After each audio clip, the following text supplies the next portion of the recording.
Hey, we got one on. Let's get him in. Pick me up.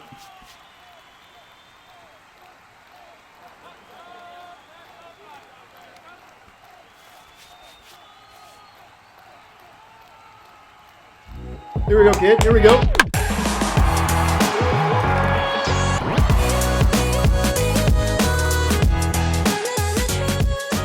Oh, man.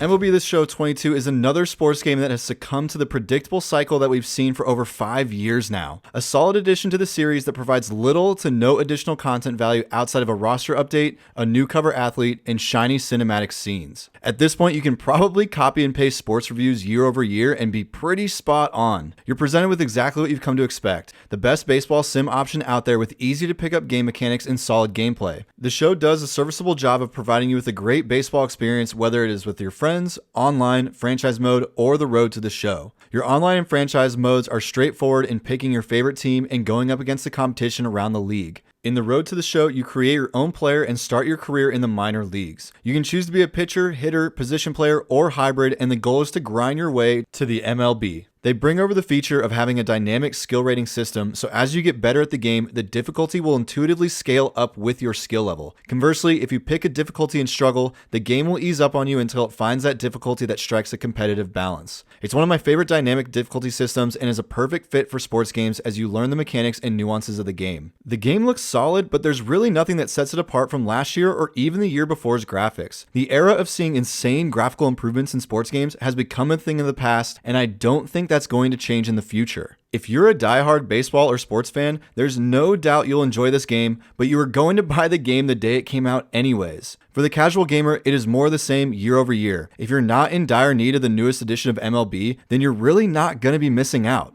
The changes are so minimal that if you're on the more casual side and want to check out a sports game, I recommend buying last year's edition because it's less buggy and looks just as good. This predictable review is why sports games in general need a complete overhaul and should transition their games to live service models.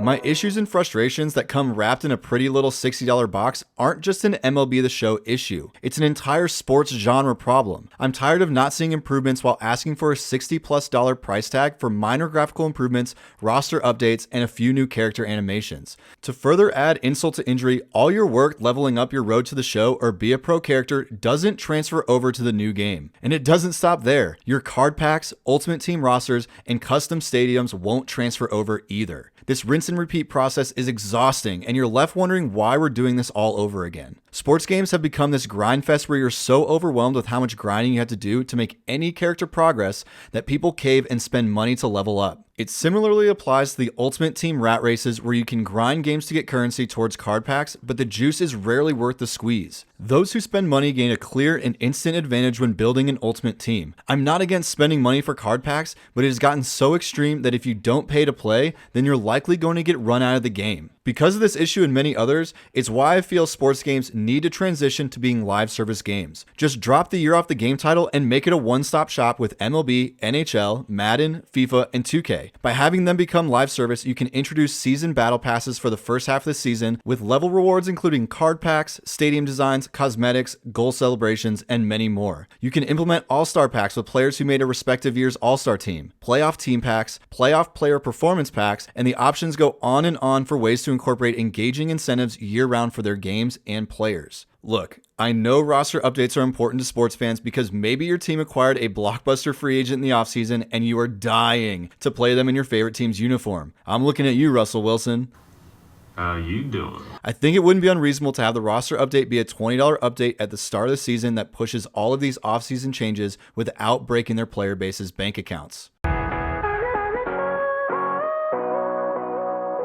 By having one addition to the game, it promotes or benefits 4 aspects of sports games that I feel are severely lacking right now. 1, allowing yourself to really grind out a be a pro character would now feel rewarding and less daunting of a task. If I knew that an MLB game wasn't coming out for 3 to 5 years and I could really sink my teeth into the game without losing my progress, I would 1000% be invested in building up my pro character. Right now, you're either happy that you finished an entire MLB season before the show 23 comes out, or you simulated 7 seasons worth of games to have any resemblance of a career in the game. By stretching out the expiration date of these grind fests, it allows players to enjoy the journey and be proud of their pros accomplishments because we actually earned them and didn't simulate them. It also feels like you're married to one Be a Pro player because the grind is so daunting, or you've spent money in leveling up that pro, that it doesn't feel worth it to start a new character.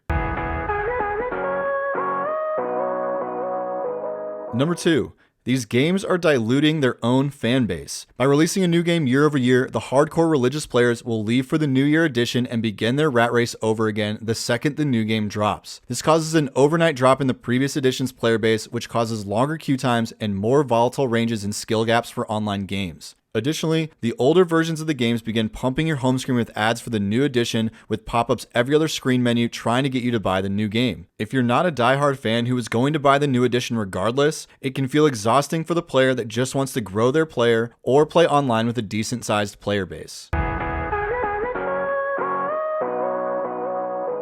On to number 3. Player packs and ultimate teams carry way more value. By having only one edition of the game, it creates more value for the cards and ultimate teams because their rosters curated over a longer period of time. There was nothing worse than having amazing players on your ultimate team roster to only see them become completely obsolete when the new game came out because it doesn't transfer over. I think it would keep players in the game and playing more often if they knew their ultimate team roster wasn't going to restart every single year. It would also encourage the more casual player to invest time in playing and spending money on card packs because they know it won't be all for nothing in less than 12 months. There's also the added benefit of having a wider range of diverse rosters as card packs continue to grow and roll out over time, which is appealing to both the casual and hardcore players.